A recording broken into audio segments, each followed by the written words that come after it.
Hey all, it's Comrade21 back here. Part 2 of that auto sorting system. This time we're working with the electric furnaces. Set up 6 of them.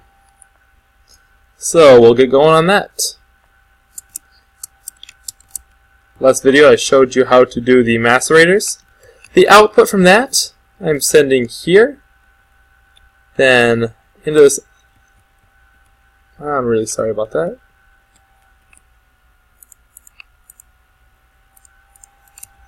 Alright, so the output from that is coming into here, which is also going to be the return feed for the furnaces. So, this is that output line, comes, dumps in a chest, as well as that main feed from the chest down there, which I showed you about. Every resource you get, you plop in that chest that you want sorted. It comes up here. I'm also just going to pull out anything that I want, that I know I'm going to want to just burn from here. I don't know if there will be anything there. If there's any dusts, I'll definitely pull those. Iron dust, coal dust, copper dust, whatever.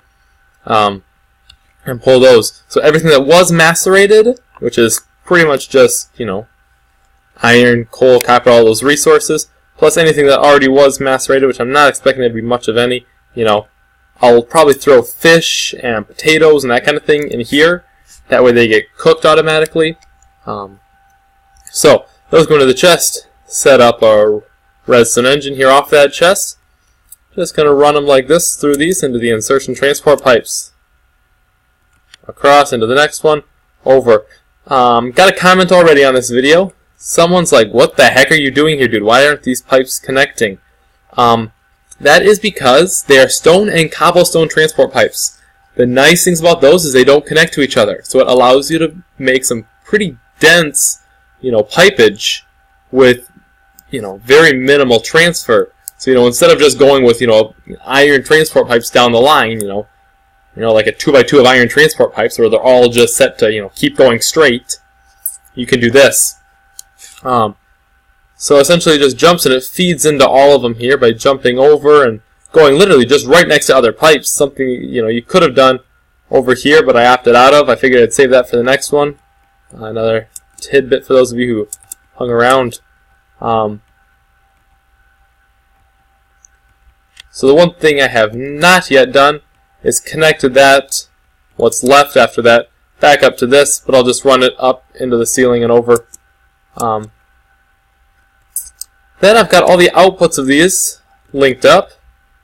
So the output of each of these comes into gold, then into stone, or into cobblestone, or whatever. And then just at the face, got a bunch of iron transfer pipes running across. Just dump it right back into this, and this is the main output stream. Everything just goes downhill from here. That way I don't have to run, the copper over to here, the iron over there. You'll have like 7 million pipes running around. If you just keep everything all in one pipe on one side of your room, then it'll be much simpler for you. Something I will mention is this room is actually too small.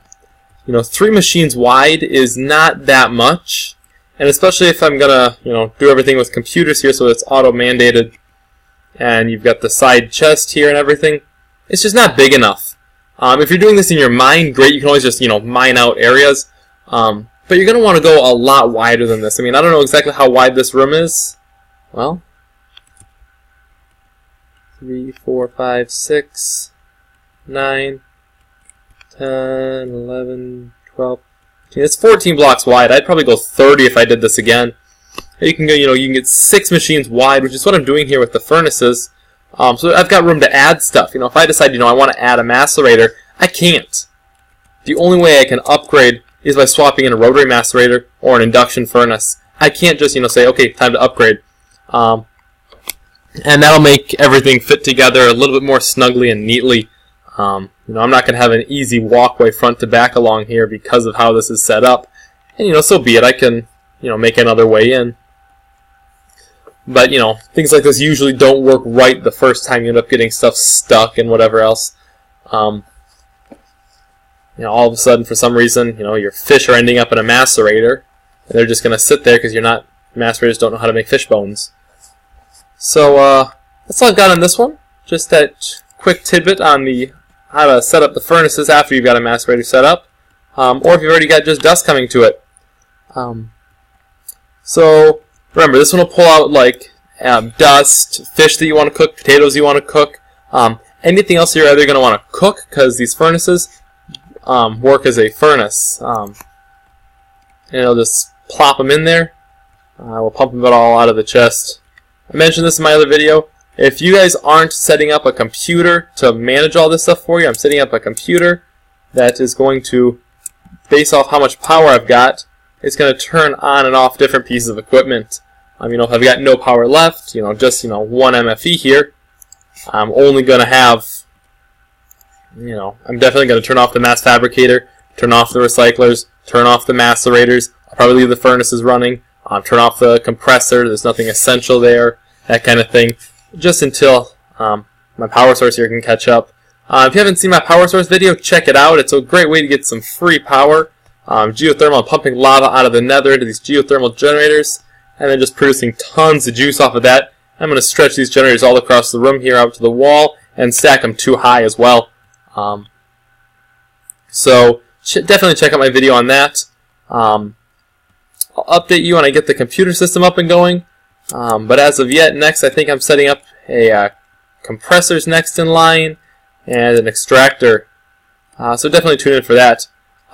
Smash that like button, hit subscribe if you want new video updates. If you have any problems, say it's not working for you, or any questions, leave it in the replies or email me at comnerd21@gmail.com.